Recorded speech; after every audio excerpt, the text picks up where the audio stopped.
各位傳媒朋友早晨，好多謝大家出席今朝11點鐘嘅抗疫記者會。今日出席嘅除咗有行政長官之外啦，我哋有勞工及福利局局長同埋政策創新與統籌辦事處總監。咁稍後咧，佢哋會有一個嘅開場發言，然後就會接受大家嘅提問。咁由於疫情關係啦，請各位記者朋友啦喺記者會入邊都係戴好口罩，保持距離嘅。我哋依家首先有請行政長官。各位傳媒朋友，各位香港市民早晨。正如我昨天預告咧，今日我係聯同勞工及福利局局長同埋創新辦總監，同大家交代下有關於喺第5波疫情期間我哋支援就業嘅2大舉措。第一個舉措咧係我早前公布防疫抗疫基金6.0之下嘅臨時失業支援。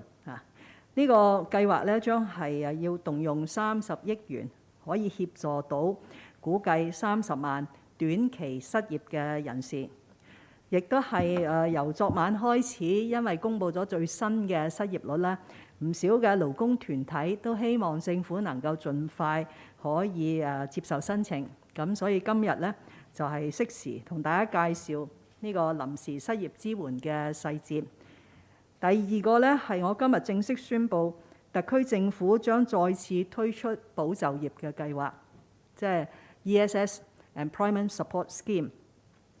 呢個2022年推出嘅保就業計劃，預計咧係會惠及110萬到130萬嘅僱員，將需要動用260億元到310億元。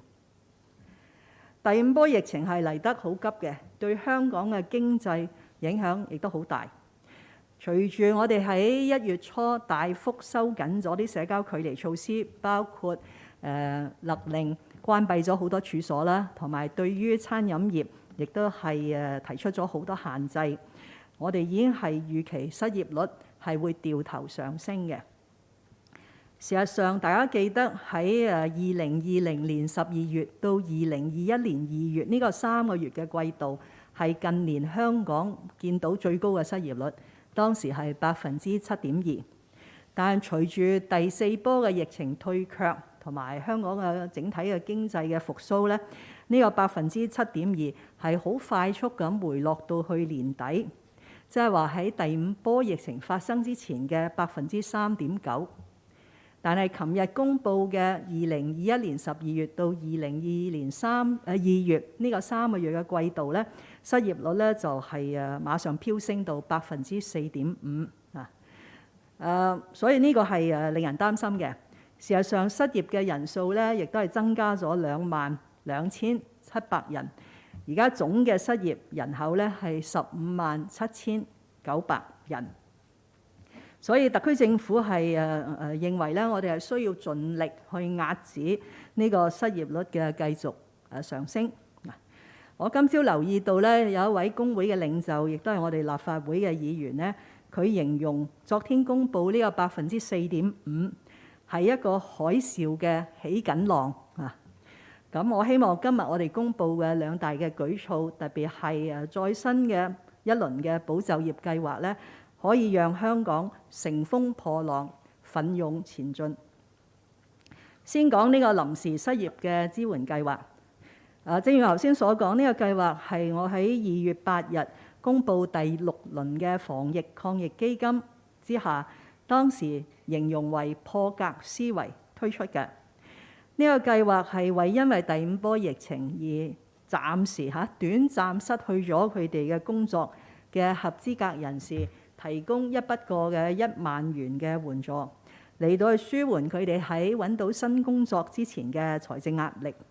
無論係全職或者係兼職員工，包括自僱人士咧，都可以申請嘅。喺個概念提出咗之後，亦都得到立法會嘅批准撥款咧，我哋都聽取咗好多立法會議員同埋其他團體嘅意見。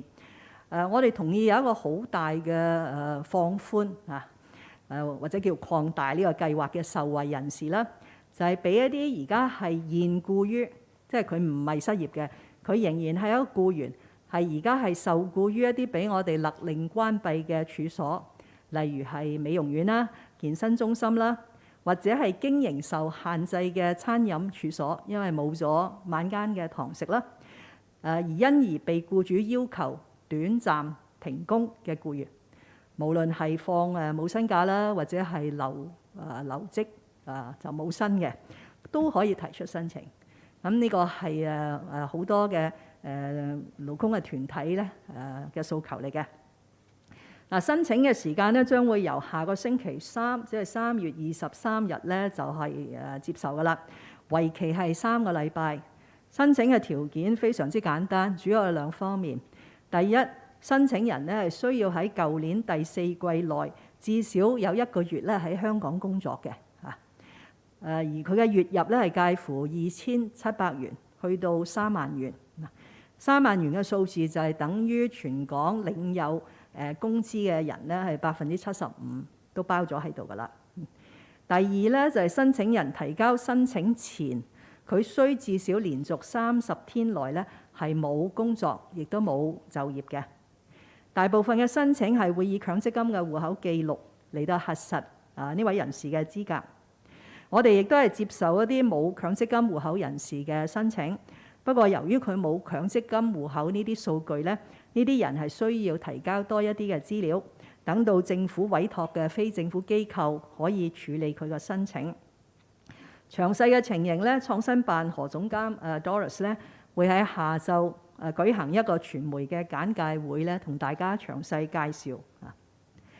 臨時失業支援咧，無可否認係可以解決失業人士嘅燃眉之急，但係佢始終咧係一個一次性嘅措施。如果要真正協助失業同埋停工嘅人士，我哋係要靠市場提供更加多嘅就業機會。因此，當社會繼續盡力壓止疫情嘅同時，我哋亦都要開始為重啟經濟作出適當嘅部署，協助而家嘅企業咧係保留佢嘅員工，保留佢嘅實力。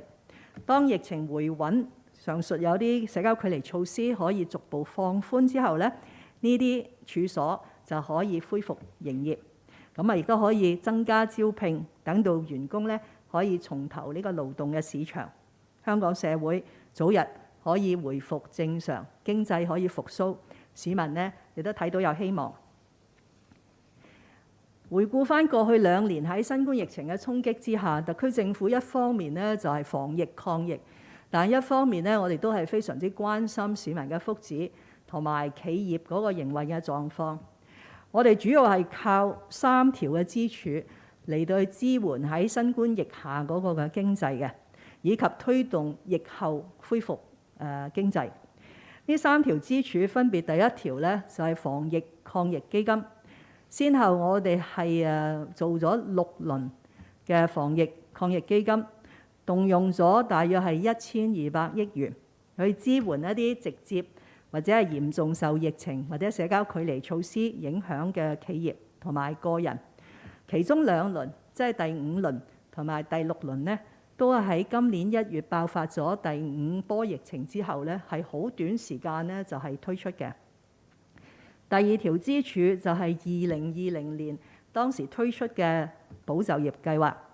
喺呢個計劃之下呢，我哋係向僱主提供工資補貼，藉住撐企業保住呢啲就業。當時發放嘅補貼金額呢係超過900億元。第3條支柱當然係年度嘅財政預算案。喺抗疫期間，先後有3份嘅年度財政預算案，2020年、2021年同埋最近嘅2022年嘅財政預算案。咁裏邊都有一系列嘅紓困措施。除咗一般嘅減稅減費，值得一提嘅就係每一年嘅財政預算案呢都有一個特別嘅措施，係例如2020年呢係向每名合資格嘅市民發放1萬蚊嘅現金，到2021年呢就分2輪呢合共發放5000蚊嘅電子消費券計劃，以至到今年加碼係會向市民發放呢1萬蚊嘅電子消費券，咁都有助刺激消費，帶旺個市場。呢3項喺財政預算案先後推出嘅措施呢，一共政府係動用咗1700億元嘅。喺3管齊下嘅措施，發揮互補作用，我哋就見到佢起咗一啲好重要嘅作用嚇。防疫抗疫基金嘅措施咧係有針對性嘅，往往每一個項目都係按住受影響嘅處所嚟到，或者係嗰個行業或者係嗰啲人士咧嚟到發放。咁啊，希望協助受疫情影響嘅企業同埋僱員咧可以渡過難關。而保就業計劃同埋電子消費券呢啲計劃咧，佢嘅基礎係比較廣泛，涵蓋嘅僱主同埋僱員咧係更加多。咁啊，保就業計劃當然係保住企業嘅實力啦，而消費券或者現金嘅發放咧，就令到市民個袋裏邊多咗一啲嘅消費嘅能力，咁從而咧可以推動本地嘅經濟嘅復甦。保就業計劃喺2020年下半年一共提供咗為期6個月嘅工資補貼，俾超過15萬名嘅僱主喺該段期間成功保住咗195萬名僱員嘅工作，亦都係避免咗出現結業潮同埋大規模嘅裁員，有效穩住咗嗰個失業率，阻止佢進一步惡化，並保留咗實質嘅經濟活動，可以講係舊年即係2021年經濟強勁反彈嘅主因之一。大家記得啦，2021年嘅本地生產總值實質增長係6.4%啊，而好似我剛才講咧，嗰個失業率亦都由年初嘅7.2%嘅高峰下降到去年底嘅3.9%。跟住同大家簡單介紹下2022年嘅保就業計劃。我今日介紹嘅保就業計劃咧，仍然係一個框架嚇。我哋會馬上係去接觸一啲嘅商會啦，或者一啲僱主嘅聯會啦，甚至一啲工會咧，再同佢哋講個計劃嘅內容，亦都聽取佢哋嘅意見。咁啊，稍後係需要去立法會財務委員會咧係申請撥款嘅。為咗俾香港嘅經濟可以從第5波嘅疫情迅速咁恢復過嚟，並且喺疫情退卻之後可以迅速咁重拾升軌，我哋建議推行新一輪嘅保就業計劃，亦即係2022年保就業。吸納咗社會就上一次即係2020年保就業計劃嘅意見咧，今次嘅保就業計劃咧係會聚焦targeted 聚焦去支援受第5波疫情直接或者間接影響嘅行業。尤其係中小企，我哋亦都係吸取咗上次嘅經驗同埋社會對於我哋上次做保就業計劃嘅一啲反應，改良咗呢個計劃嘅設計。例如有以下幾點：第一咧，我哋係設定受惠僱員嘅工資上限，即係話一個企業如果有啲高薪嘅僱員咧，呢個並不係今次保就業嘅計劃嘅受惠嘅對象。第二，我哋係剔除咗嗰啲冇受疫情影響嘅行業，例如係大型嘅連鎖超級市場或者一啲物業管理公司。第三係我哋要求政府提供嘅工資補貼必須要用喺個僱員身上嘅，確保呢啲資源咧係聚焦喺最有需要嘅地方。但係同樣地咧，喺執行方面都係盡量簡單啊。甚至如果可以參考翻2020年有啲強積金嘅數據啊，或者係由僱主申請時候提供嘅數據咧，我哋就會咁樣做，就盡量咧係精簡嗰個嘅程序啦。我簡單講講2022年保就業計劃嘅主要嘅內容嚇。第一，今次呢個計劃咧係為合資格嘅僱主提供為期3個月嘅工資補貼，涵蓋嘅時段係2022年嘅5月、6月同埋7月個補貼咧，同2020年嘅做法一樣咧，都係向僱主嚟到發放嘅。第二個特點咧，就係只有月入低過3萬元嘅僱員，即係我頭先講喺一個即係臨時失業支援嗰度，同樣都係用呢個3萬元嚟到劃線，亦都係涵蓋咗75%嘅僱員啦。月入低過3萬元嘅僱員咧，係會獲得呢個工資補貼。為咗簡單起見咧，每一名全職嘅僱員每一個月嘅資助額係劃一喺8000蚊。2020年嘅保就業計劃嘅做法咧，就係以一半，即係呢個僱員攞緊嘅薪金嘅50%，然後再以9000蚊為上限，但當時做完之後呢，我哋發覺所有受惠嘅僱員平均每月嘅補貼額其實係7800蚊。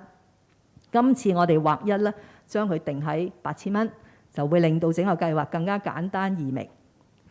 第三呢，就係同2020年保就業計劃嘅安排有唔同嘅地方，就係僱主係可以提出獲資助僱員嘅人數，嚟到更加切合佢實際嘅經營情況。但係呢個受惠嘅僱員人數咧，又唔能夠超過一個指定咗嘅上限。我哋初步建議係參考上一次保就業計劃嘅數據咧，嚟到設定呢個上限。即係話，如果有同一個公司喺2020年保就業計劃佢成功申請過嘅，佢當時嘅總體僱員係1000名，咁啊呢個就將會成為2022年保就業計劃嘅上限嚇。儘管佢今日可能冇1000個僱員嚇，但係如果去到5月經濟復甦，佢請多咗，令到佢翻去或者好接近1000個僱員咧，咁仍然係有資格咧嚟到申請嘅。咁我哋亦都係除咗上述僱員專屬嘅上限之外咧，亦都係會考慮應唔應該規定所有僱主獲資助僱員人數唔能夠超出一個劃一嘅上限，因為大家知道啦，香港係有啲大型嘅公司係請1萬幾千個僱員嘅。咁上一次咧，所有佢嘅僱員都係有資格領取或者係可以申請呢個2020年嘅保就業計劃嘅資助。但而家我哋咧就覺得既然聚焦係中小企，咁所以對於大型嘅僱主可能係要設一個上限，等到我哋嘅資源咧係運用得更加平均，就唔會集中咗喺啲大型嘅企業。第四個特色咧就係僱主係需要喺3個月嘅資助期裏邊咧聘用唔少過佢提出申請並獲得批准嘅獲資助嘅僱員數目。但係同時又加入一個新嘅要求，就係呢個僱主從政府攞到嘅8000元嘅工資補貼必須要用喺呢個僱員身上。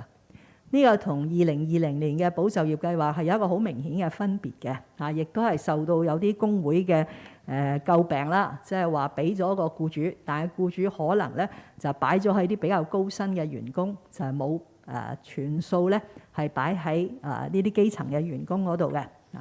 咁但係今次咧，我哋係會確保政府提供嘅工資補貼咧係悉數係用喺支付每一名資助僱員嘅工資，就唔能夠由僱主咧自行嚟到去調撥嘅。最後係一個好重要嘅分別，就係聽咗社會嘅反應啦嚇。因為儘管個疫情係嚴峻，但都唔係每一個行業同樣係受到影響嚇。有啲行業嘅生意基本上係冇乜受影響嘅。咁所以我哋就會剔除有一啲嘅行業。2020年保就業計劃嘅剔除名單係相對簡單嘅。我哋剔除咗當年剔除咗嘅咧係一啲公營啦，或者係法定機構啦，例如機管局啊、地鐵公司啊，呢啲咧就係不具備申請嘅資格嚇，因為佢都係可以講即係同政府有啲關係啦。亦都係包括公務員梗係唔可以申請啦，受政府資助嘅大學同埋福利機構咧，亦都唔可以申請嘅，因為佢哋嘅工資已經係受到資助制度嘅保障啦。咁今次咧，我哋會進一步再剔除一啲嘅行業，令到佢哋都係冇得申請嚇。咁呢啲行業咧都係冇乜受疫情影響嘅行業。咁相關嘅行業就係包括我頭先講嘅大型連鎖嘅超級市場啦，大型嘅藥房啦，或者係物業管理公司啦、銀行啦、金融機構啦、速遞嘅派送公司啦、電訊商啦、廣播業等等嚇。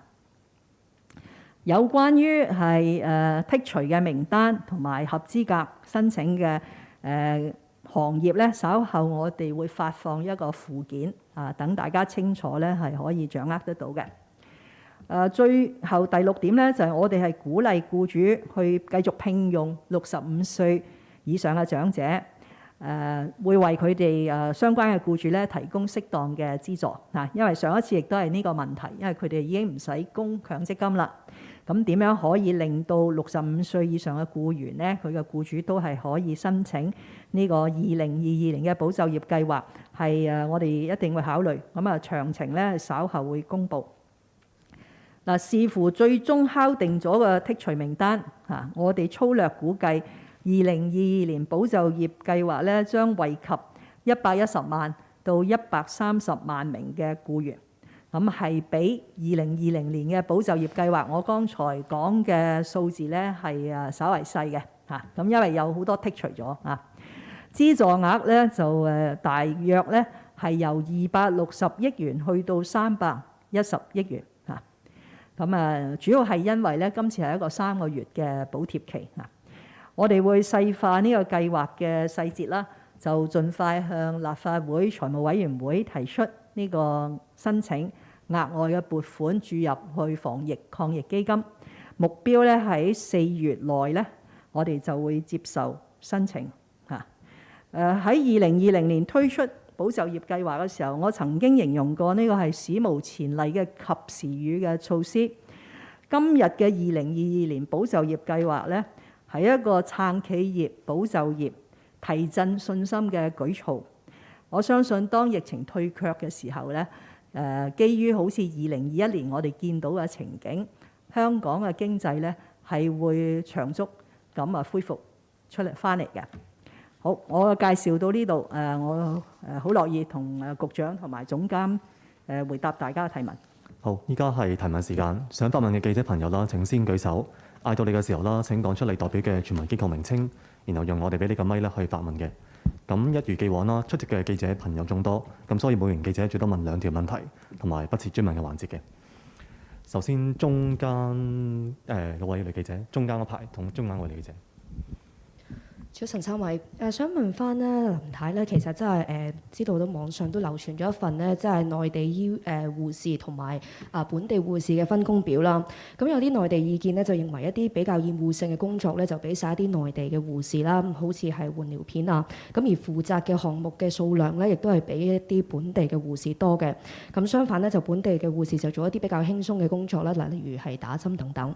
咁雖然咧醫管局嘅講法咧，就話係為咗熟習下先，咁但係會唔會兩地嘅分工比重咧，就俾人一種失衡嘅感覺咧？好似係太低估咗內地醫護嘅一啲能力咧，變成咧好似係等同護理員咁樣。咁特首其實你對呢一個做法咧係覺得點樣啦？咁會唔會咧而家即係其實呢一個做法會令到一啲千里迢迢離開屋企人嚟香港嘅內地護士嘅團隊咧係比較難受咧？咁會點樣指示兩地嘅醫護啦合作救人啦？咁而最新咧醫管局咧就話已經達成共識，就一齊負責一啲臨床嘅工作。咁其實最新嘅分工到底係點樣咧？係咪已經係無分彼此做相同嘅嘢咧？咁啊希望都可以盡快交代到詳情咧，就可以釋除咗一啲可能存在嘅界體咯。唔該。係，想問你係代表邊個機構 ？TVB。唔該。呢個問題咧就個情況係咁嘅。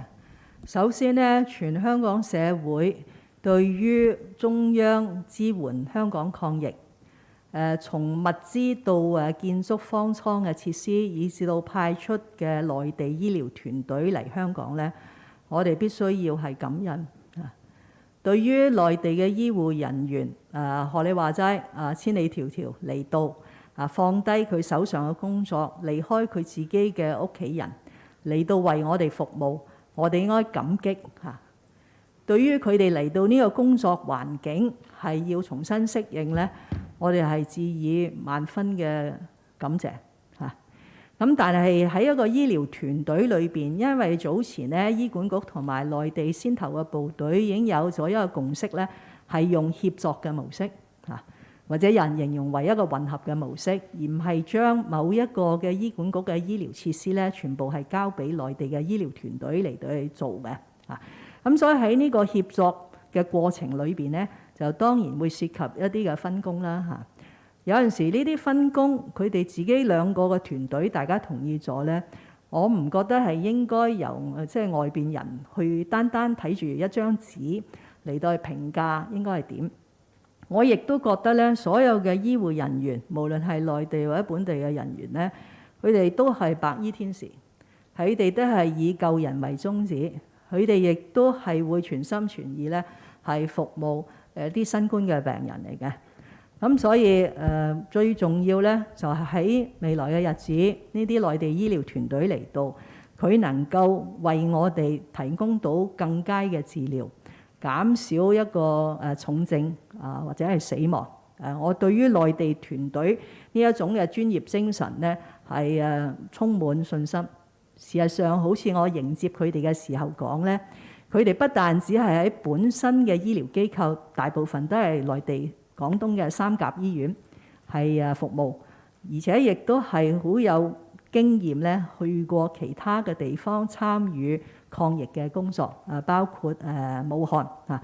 咁所以今次嚟到香港，我諗佢哋嘅團隊咧，亦都係睇到佢哋自己喺邊度發揮咧，能夠最幫助到香港。嗱，呢個係內地團隊嚟香港嘅最大嘅目的。我亦都覺得咧，呢個目的喺大家嘅共同努力之下咧，係可以做得到。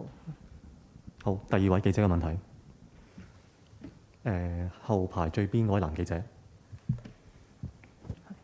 特首早晨，香港01嘅，咁就兩個問題啦。首先第一個就係國家主席習近平咧，就喺2月16號就公開表明咗，就係希望香港政府咧可以盡快將穩控疫情作為當前壓倒一切嘅任務啦。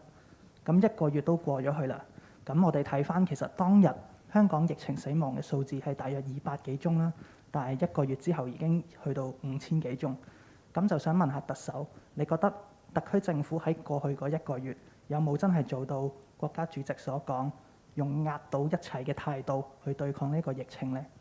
咁第二個問題就係關於政府專家顧問許樹昌教授之前都講過，就係同國家衛健委嘅專家梁萬年教授就達成咗個共識，就係每一日確診人數回落翻去4位或者3位嘅數字嘅時候，就係做全民檢測嘅最佳時機啦。咁但係我哋而家睇翻就係每一日確診嘅數字都係萬零宗咁樣，咁就想問下特首，你有冇一啲乜嘢嘅策略可以短時間內盡快壓低而家呢個確診嘅數字咧？就盡快將呢個數字回落翻3或者4位數字而推行全民檢測咧？唔該。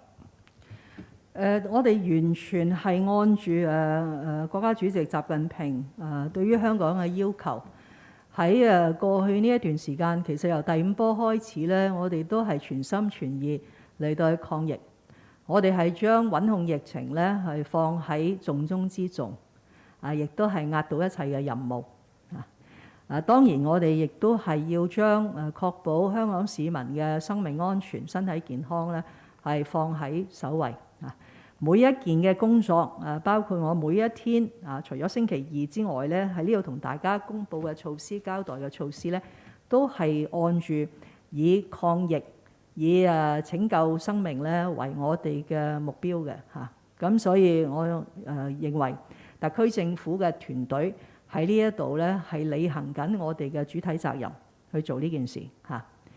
第二咧就係有關於喺咩時機做全民強制檢測，係本地嘅專家同埋內地嘅專家咧，都係發表咗一定嘅意見嚇。咁我亦都會詳細認真考慮呢啲意見，喺不久嘅將來咧，就同大家公佈究竟喺2月22日提出過呢個用全民強制檢測作為一種手段去壓制嘅疫情，究竟應該係點樣進行，喺幾時進行？但係今日咧就恐怕未到呢個階段可以同大家交代。我係非常之尊重記者發問嘅自由，不過我相信而家喺電視機前邊嘅唔少嘅僱主同埋僱員，今日提出嘅2大就業支援嘅措施咧，都係好關心嘅。咁所以如果有記者朋友可以都聚焦問一問呢啲咁重要，可以令到香港嘅僱員稍為放心，可以令到香港嘅僱主稍為有信心嘅問題。好，我哋而家第3位記者嘅問題。中間嗰位女記者，中間嗰排係啦。Hi, I'm from HKIBC, so I would like to ask about the two schemes that you have announced just now. So do they only cover for permanent residents, or if people who came here with a visa, are they covered as well?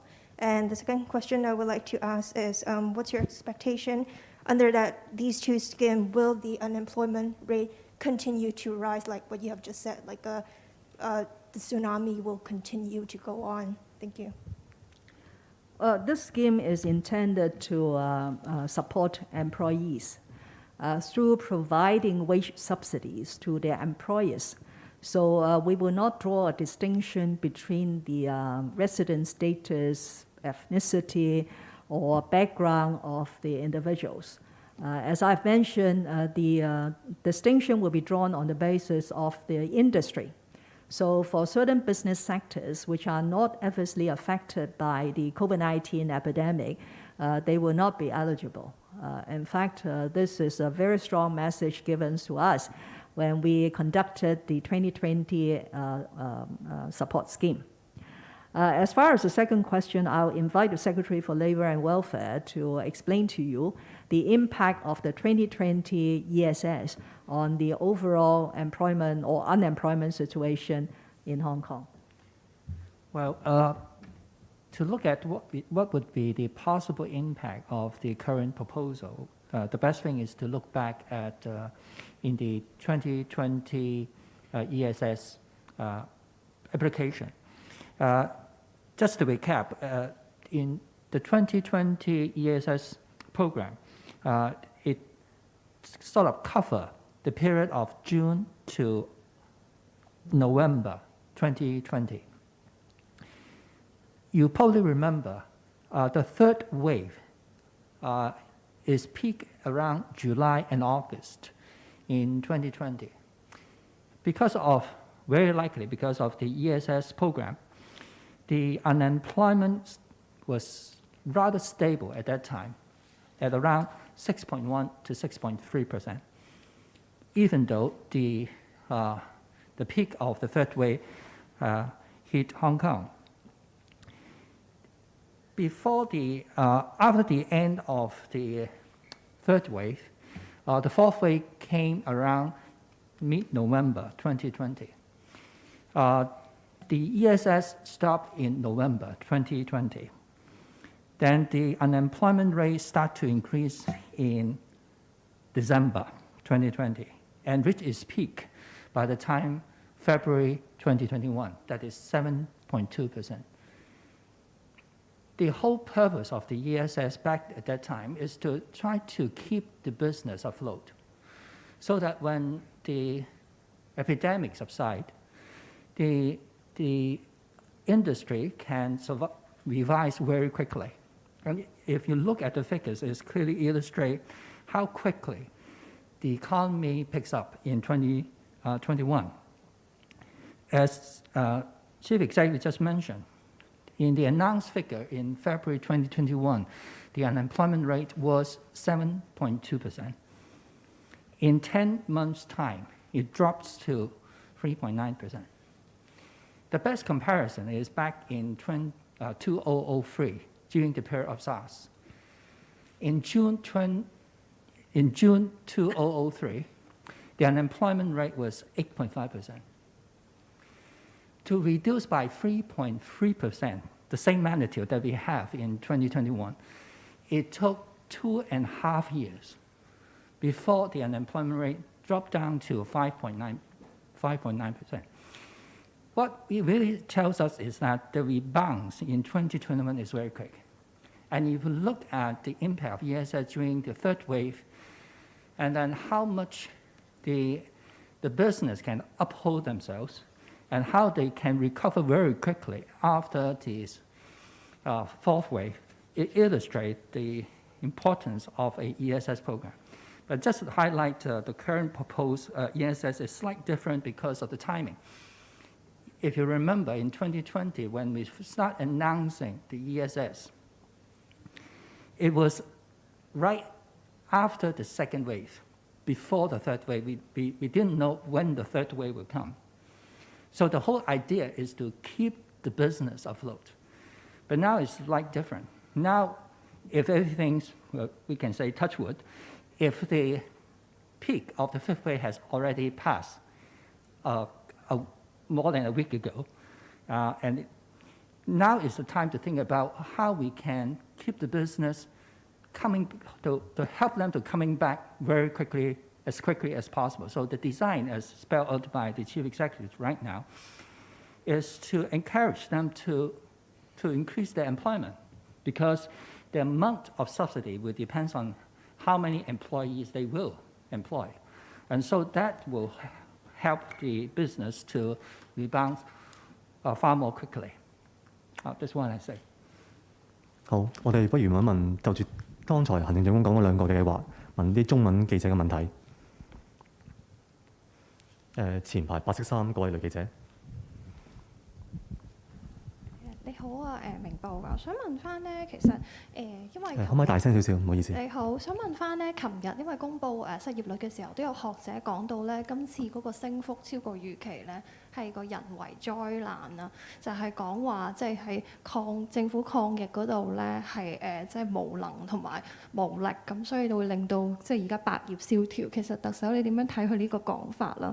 同埋我想問翻咧，即係當而家咧社會上有啲好多意見都會講到就係話如果政府一路都唔放寬社交距離措施咧，其實再提出啲乜嘢援助咧，其實都似乎係好難幫到大家復甦啊，同埋幫到市面嘅氣氛咧。其實有冇一個清楚啲嘅時間表可以講到，其實究竟點樣即係個社交距離先可以放寬咧，等到商界可以即係有翻啲信心。第三咧都想問到咧，即係可能我哋問兩條問題，係唔好意思，行政長官。我都已經回應過一兩次㗎啦。喺咁大嘅疫情發生咧，無論係立法會議員，無論係一啲意見領袖、一啲學者，甚至普通市民，對於特區政府嘅工作有批評、有意見，我完全可以理解。我亦都完全接受批評，所以我哋係不斷咁每一日都喺度改善嚇。但係疫情畢竟係疫情，公共衛生嘅危機咧係要全民嚟到去配合咧，先能夠可以處理得到嘅嚇。香港嘅市民基本上係好配合嗱，等於梁萬年教授嚟香港考察過之後咧，佢都話我哋有3個即係好嘅條件。第一就係個政府係好努力咁去做，第二係好多專家學者願意為政府提供公共衛生嘅意見。第三係市民好守規矩，佢話佢坐車經過個個都戴口罩嘅嚇。呢個繼續係我哋抗疫嘅基礎，咁我哋會繼續咁樣去努力去做啦。當然啦，呢啲支援措施係唔可以持久嘅嚇。如果企業睇唔到前景，亦都對於香港失去咗信心，咁你再俾多幾多個支援計劃咧，都係冇乜用嚇。咁所以你留意到我剛才講咧，今次嘅2022年嘅保就業計劃咧，係希望俾到僱主有呢個信心。當個經濟有苗頭復甦，當然就係包括當社交距離措施放寬嘅時候咧，佢就有能力咧係復業，甚至有能力咧係多請一啲人。所以我哋而家嘅設計唔係將佢劃死咗喺一個數目嘅。如果佢多請人，只要唔超越某一個上限，我哋繼續俾呢個工資補貼佢。喺6月、7月，佢多請一人，多俾佢嚇。咁所以我哋希望咧，今次呢個2022年嘅保就業計劃咧，係一個信心嘅提振嚇。咁但最終梗係要疫情退卻啦，係咪？咁所以呢個咪要大家努力咯。特區政府會非常之努力，多管齊下。一方面咧係治療重症，減少死亡。但另一方面咧，就係不斷咁推行呢啲嘅措施啦，包括圍封強檢啦，包括係核酸嘅檢測啦，包括多用呢啲快速抗原嘅檢測啦嚇，分層分流咁去隔離一啲感染嘅人士，希望咧可以早啲將個疫情咧控制咗落嚟。咁我哋就有條件咧去逐步放寬呢啲社交距離措施。咁受影響嘅處所咧就可以逐步咧嚟到開返嚟到營業。咁再加上有呢啲計劃咧，我相信不久將來香港會見到好似喺2021年嗰個經濟反彈嘅情況。The gentleman on the left. Good morning, Hong Kong Free Press. We surpass 1 million cases today, but many Hong Kongers are not reporting their positive COVID infections, citing a lack of awareness of the rules, jammed government hotlines, overloaded hospitals, or fear of quarantine or being separated from children. Meanwhile, the authorities have warned of arrest or fines for resisting isolation. Do you fear that the strict measures and warnings of arrest are disincentivizing people from coming forward? And wouldn't this result in huge numbers of hidden cases? What's your message to those not reporting their infections? And second, you just said reporters have the freedom to ask any questions, and I think Hong Kongers do appreciate the support of mainland medics. But yesterday, a Now TV reporter was attacked by state-backed press and CY for asking a perfectly normal question about medical accountability, one that was asked by Ming Pao, AM 730, iCable, TVB. You've spoken of ensuring press freedom and better liaising with the media. Will you condemn the backlash and just reassure journalists that we can freely ask anything without fear of reprisals?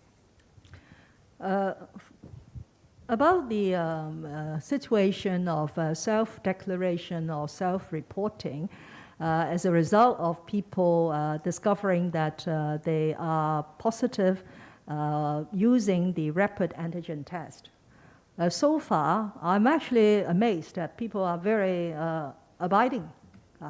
That's why you are still seeing a very large number of positive cases confirmed every day as a result of the RAT test. The number now actually exceeds the number of cases arising from the PCR test. And the second point is people now realize that by declaring the RAT results as promptly as possible, they are contributing to the entire strategy to combat COVID-19, which will be of benefit to the whole society, because we'll then be able to move forward to relax the social distancing rules, and children can go back to school. So that's why I said just now that in the multi-pronged approach to suppress this fifth wave, we will continue to appeal to people to use the RAT and to report promptly, and to fill in the electronic form of the Center for Health Protection, so that the health people could properly assess whether an individual tested positive could go into the CIF, the Community Isolation Facility, or they could be allowed to isolate at home and receive the home support package that we are providing them.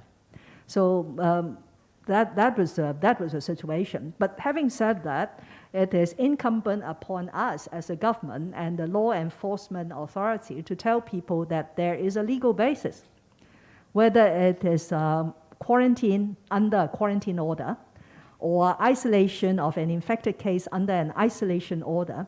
All these are statutory documents issued under CAP 599. That is a Prevention and Control of Disease Ordinance. So if there are people blatantly refuse to comply, then isn't it incumbent upon the law enforcement body to do something?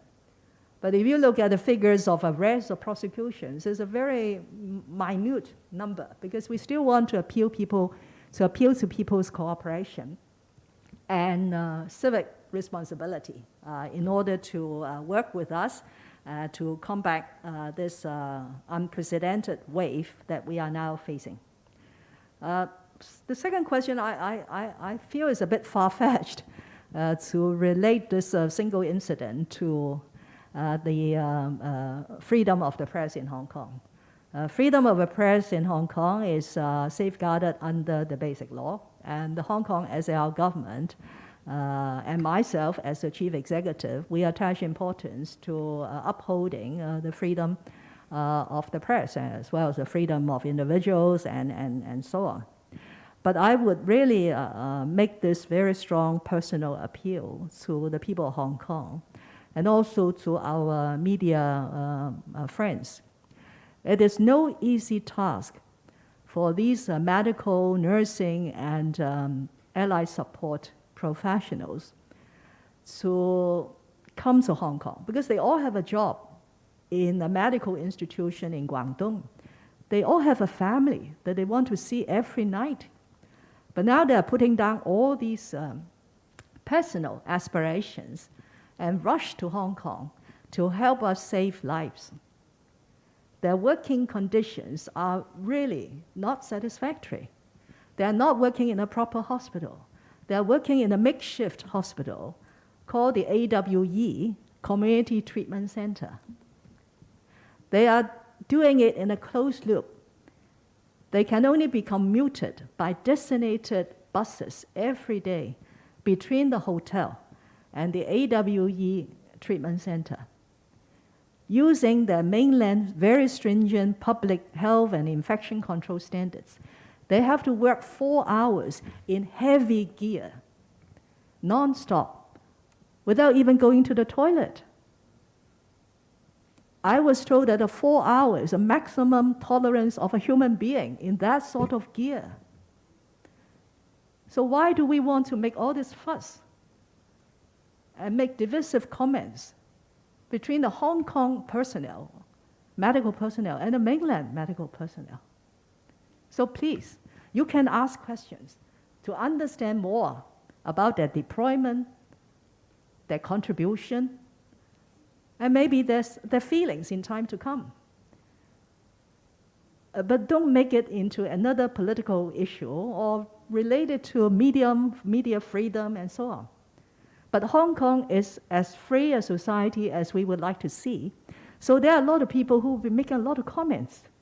I have been the target of a lot of comments made by opinion leaders and politicians and former colleagues from time to time. But this is the beauty of Hong Kong. Everybody has a right to express their view. But we have to put all those views in context. And the government has the first duty to explain and to point out the facts and to dispel any rumors or accusations. Thank you. 好，接住另一位記者提問。後排中間嗰位男記者。行政長官你好，鳳凰衛視記者。首先想問下，琴日公布嗰個失業率預計係咪已經去到第5波疫情嘅高峰啦？咁喺第5波疫情咧，係咪反映咗香港喺培訓某啲行業，比如係安老院舍嘅人才上邊有好大嘅提升空間呢？咁疫情下我哋香港人才嘅流失情況係點？會唔會影響競爭力呢？第二想問下今次呢個保就業嘅計劃啦，受惠嘅行業咧，啱啱就話係剔除咗一啲大型嘅連鎖超市啊、物業管理、速遞同埋廣播呢啲叫做喺疫情上邊冇咁受影響嘅行業啦。但呢啲行業過往一段時間都因為員工確診或者係一啲密切嘅接觸者而要隔離，咁嚴重影響間公司嘅運作嘅。咁到底對於喺名單上邊即係剔除佢哋咧，係有啲咩嘅考量同埋準則咧？唔該。三個問題，第一咧就係昨天公布嘅失業率咧，佢係涵蓋嘅時段係2021年嘅12月到2022年嘅2月，因為我哋嘅公佈係每3個月咁係公佈嘅。咁睇嚟係下一次即係話由2022年嘅1月、2月、3月嗰個3月期嘅失業率數字仲會高啲嚇，呢個都好理所當然嚇，因為琴日公佈嗰3個月仲有一個非常之好嘅12月啊！大家記得當時喺聖誕啊、新年啊都係個市面好旺啊，食飯都訂唔到台。咁但係一進入1月，我哋係由1月7號咧就係實施對最嚴格嘅社交距離措施，冇咗夜晚堂食，閂咗10幾類處所。咁所以即係普通即係唔需要睇到數字，你都應該知道咧1月、2月、3月個情況係會更加惡劣嚇。正正係呢個原因咧，呢個時候推出新一輪嘅保就業計劃，就希望能夠可以壓止到個升幅，即係有啲少少鬥力嚇。我哋希望壓止佢唔好升得太過急促嚇，亦都希望俾到僱主同埋啲企業咧有信心，起碼嚟緊5月、6月、7月有政府幫佢手去俾部分嘅工資嚇。咁可以保留啲員工啦。咁希望如果第5波疫情退卻，我哋能夠逐步開放翻啲處所啊，咁咪就個經濟會反彈，咁佢又可以請翻多啲人啊，咁樣個情況咧係咁樣。就你提到話喺香港今次嘅疫情係咪反映我哋有啲培訓不足，有一啲行業個人手唔夠，又話會唔會有啲人因為香港太嚴格啦，佢去第度生活啦咁，所有都係準確嘅觀察嚟嘅嚇。但係我哋必須要知道呢啲觀察背後反映嘅係乜嘢嘅問題，同埋整個社會有乜嘢嘅措施去解決呢啲問題。香港踏入人口老齡化係不爭嘅事實嚇，我哋嘅勞動力將會慢慢萎縮，亦都係可以預見嘅嚇。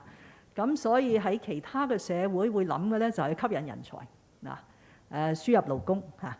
但係大家都知道啦，勞福局局長更加深有感受嚇。以往為一間安老院去輸入照顧員都係非常之困難。每一個申請都係困難重重啊，因為有僱員嘅工會嘅代表啦，佢哋就唔係好想我哋輸入勞工嚇。咁所以呢樣嘢，我覺得喺疫情過後咧，大家都係真係要平心靜氣去揾出一個方案，點樣可以解決香港喺某一啲嘅行業嘅人手極度不足呢個問題。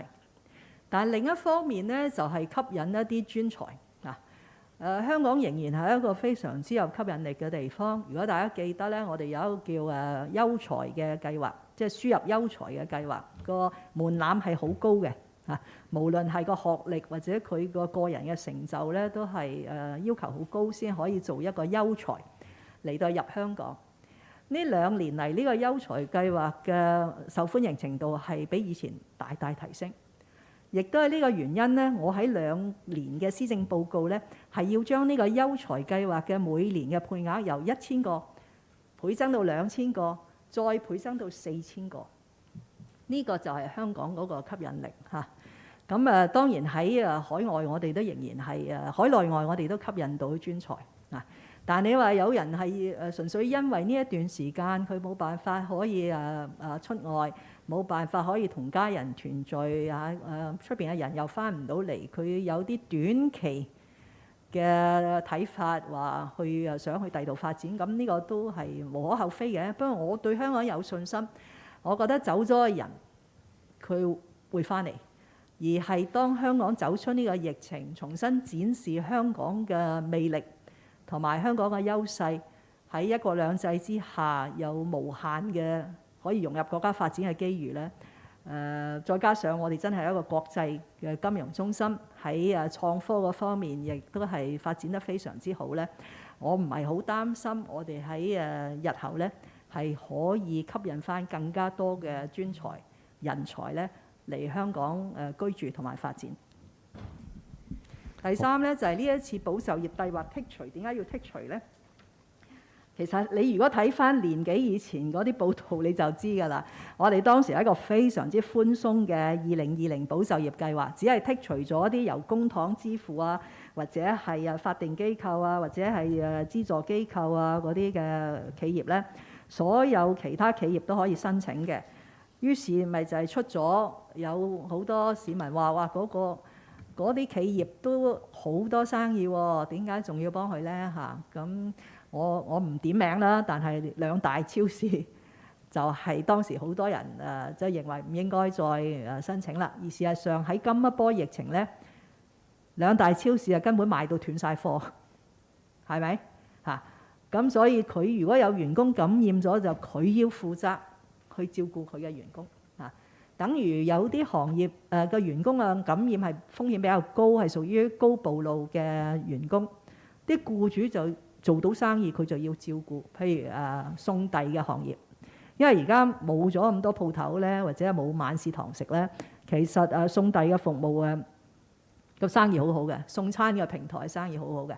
咁但係佢啲員工喺送遞嘅過程裏邊有一定嘅風險，咁應該由僱主負責啦嚇。咁所以我哋每一個額外剔除嘅行業都有得解釋嚇。不過等你哋睇咗嗰個整個嘅附表之後咧，如果你有問題，下晝可以同總監提出。雖然佢今日下晝嘅簡介會其實係講另一個嗰個嘅即係臨時嘅失業支援啊，不過我相信 Doris 都好願意同大家解解點解會有咗呢個剔除嗰個名單。好，仲有少少時間，我諗就住行政長官嗰2個計劃啦，我哋問多一個記者嘅問題。後排中間嗰位男記者。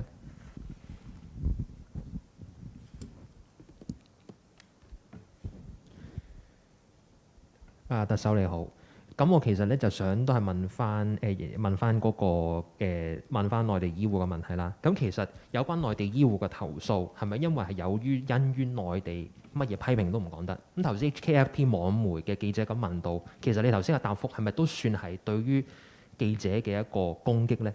第二個問題就係、早前全民檢測就話你仲話有嘢要調整，其實仲有啲乜嘢要處理要傾呢？定係其實之前網上流傳嘅嗰一樣嘢？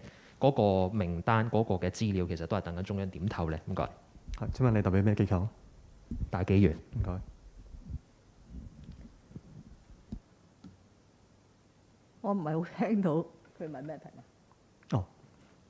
或者你精簡啲再講翻你嗰2條問題。特首，我一係再簡單啲咁問啦。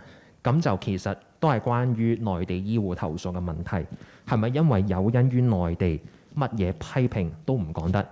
第二，早前你話全民檢測話係仲有嘢要調整嘅，其實仲有啲乜嘢處理要傾呢？定係其實係網上流傳嘅嗰個版本嘅詳情，其實即係等緊中央去點頭去批准呢？唔該。第二個問題咧，我琴日都答咗㗎啦。我哋早前亦都係出咗個新聞公佈咧，澄清嗰份唔係我哋進行呢個計劃嘅內容，因為個計劃咧係未公佈。個細化方案咧係仍然做緊嚇，亦都唔係等中央拍板呢個係特區政府抗疫嘅工作。不過，如果要做一個全民強制檢測咧，必須有中央嘅支援嚇，嗰個關係咧係咁樣樣。香港喺抗疫裏邊咧，特區政府係負有主體責任。特區政府如果要採取某一個措施，自己嘅能力不夠咧，中央喺過去呢個幾月咧係不斷咁為我哋加力。等我哋可以做好我哋嘅工作，無論係建設呢啲方艙嘅隔離設施啦，或者係提供我哋源源不絕嘅物資啦，無論係醫療物資或者日常嘅食品啊、蔬菜啊咁樣樣啦。咁亦都係包括近日開始咧係派調呢啲內地嘅醫護人員抵港參與呢啲治療。